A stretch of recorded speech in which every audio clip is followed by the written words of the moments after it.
Ganda ng chopper mo, sir ah. Gawa mo lang yan? Ganyan na po doon, tumala. Yung nandito. Ah, binili nyo, ganyan na. Galing na kasi pong ormok kami. Ah, doon sila gumagawa. Bala ko kasing gumawa din ng ganyan eh. Yan. Diba, meron na pala eh. Ormoc City, Philippines. Pinang-re-racing mo? Pakabuo lang din. Ah, oh, kaya pala wala pang tangke, no? Meron akong ganyan, bisikleta, bike. Yung ginawa ko, chopper. Sa Morong, meron ganyan din kasi papayag din. Sa Ormoc daw ni, ginawa. Ormoc City. Pagagawa lang, oh, tiga may tangke niya, oh. Wala pa. Oh. Ito, sa pinili itong mga good na. Hindi, kasama na po siya sa ano.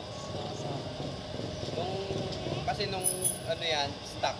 Pinalitan ng carb, CDI, tapos coil. Para ng mga sa Basta yun lang. Chinese ano lang, no? Chinese engine. Ganda. Lalo na kung yung tangke mo dyan, yung malalaki. Okay na yan. Malalaking tangke.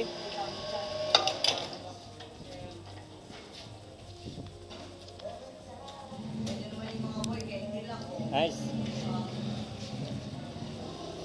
See what you can do.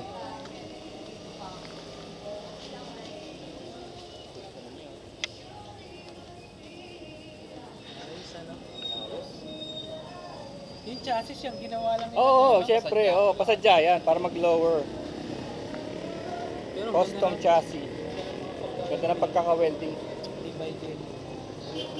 Lagyan ng disc brake. Disc brake. Meron pang preno sa harap, oh, no? Kahit wala na. Meron disc brake din. Oo nga, pero kahit wala na, pwede na eh, no? Forma na eh. Thank you, Cards. Saka tignan mo yung buka ng kamay niya, oh. Ganda. Ganda ng buka ng kamay niya, oh. Oh. Wala nga lang shock sa likod. Oo, ayan tinatawag nilang hardtail na ano eh, na old school. Hardtail noon eh. Nakita mo yung Tapos conversion. tapos tumitira sila sa ano, sa upuan. Yung upuan nila may spring. Yeah. No shock absorber at the rear because their seat has some spring.